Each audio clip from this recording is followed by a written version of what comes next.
When I was in college, researchers paid me $150 to get an IV of booze while they asked me questions like, how likely are you to go out and party after this experiment? Which showed that they did not understand my motivations for being there. A naughty, excitable grad student let slip that I'd been invited to participate in this study because of my DNA. A test revealed that I have a 7 repeat allele on the 4th exon of my DRD4, which is near the 11th chromosome. And that part doesn't really matter, but what does matter is that this genetic mutation has been associated with many pathologies. Of interest in this study, addiction, hence the booze drip. Now, DRD4 is a gene that codes for dopamine receptors, and if it has the 7R mutation, it makes receptors that aren't very receptive. Why on earth would nature want to select for shitty dopamine receptors? Dopamine is a chemical that makes us feel good, and if you have these bad receptors for it, that's associated with more reward-seeking behavior. This is not good when what's being sought is vodka, but let's look at the flip side. 7R also predicts for curiosity, resilience to stress, risk-taking, efficient problem-solving. These are traits that drive invention and discovery. It is a gene of athletes, explorers, and artists. It's a gene of the restless. 7R is thought to have originated about 40,000 years ago in nomadic populations, and having it doesn't make me anything special. About 20% of humans do. I would guess that number is even higher in this audience. Of course, who we are and why we do what we do is far more complicated than one gene.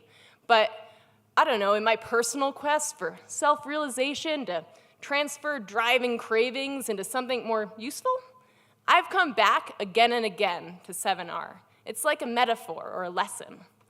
It reminds me that our worst traits and our best traits often have the same genesis. And not only that, but all the experience that piles on top of that little seed, even all the trauma, is like fertilizer. And whether it rots our roots or nourishes a bloom is a question of what we do with it. Now, November of 2016 was a terrible time for me. I'm sure many of you can relate. Trump was put in office and restlessness was on fucking high. I needed to do something. I needed to prove to myself that we Americans, we humans, were better than this. So I put life as I knew it on hold and I poured everything I had into building this campaign with the Amplifier Foundation. And those were some amazing months. I was working with some of the great artists and activists in America to deliver a radical message of hope and unity in radically divisive times.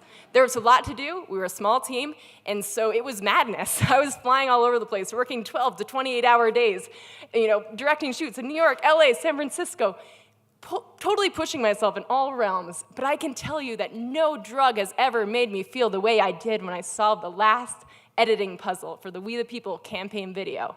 It was 2 a.m. and I was alone in my office in the rehab unit of an abandoned hospital. The creative spirit came in and possessed me. It was insanity, it was madness. I actually edited until my eyes bled and I was blissed out. But you wanna know the weird thing? When it was over, and our art was everywhere. I was seeing it all over the world in women's marches and on TV, and people were congratulating me, and I just didn't feel very much. I knew that we'd done something good and something important, but I did not feel good. My life was a fucking wreck. The world was an even bigger wreck, and that is what I felt. I needed to rest and recover, do some self-care.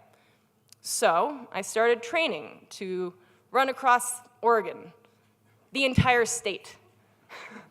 420 miles of bushwhacking, fording rivers, occasional trespassing, a lot of really deep sand.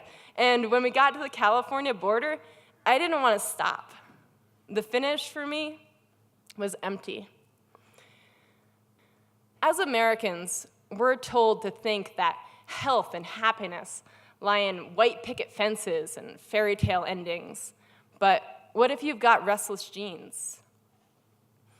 Studies have shown that people with 7R are less healthy when they're sedentary. What about you? When you look in the mirror, do you see someone who's built for comfort, or do you see someone who's built to work, to burn, to live in a state of creation?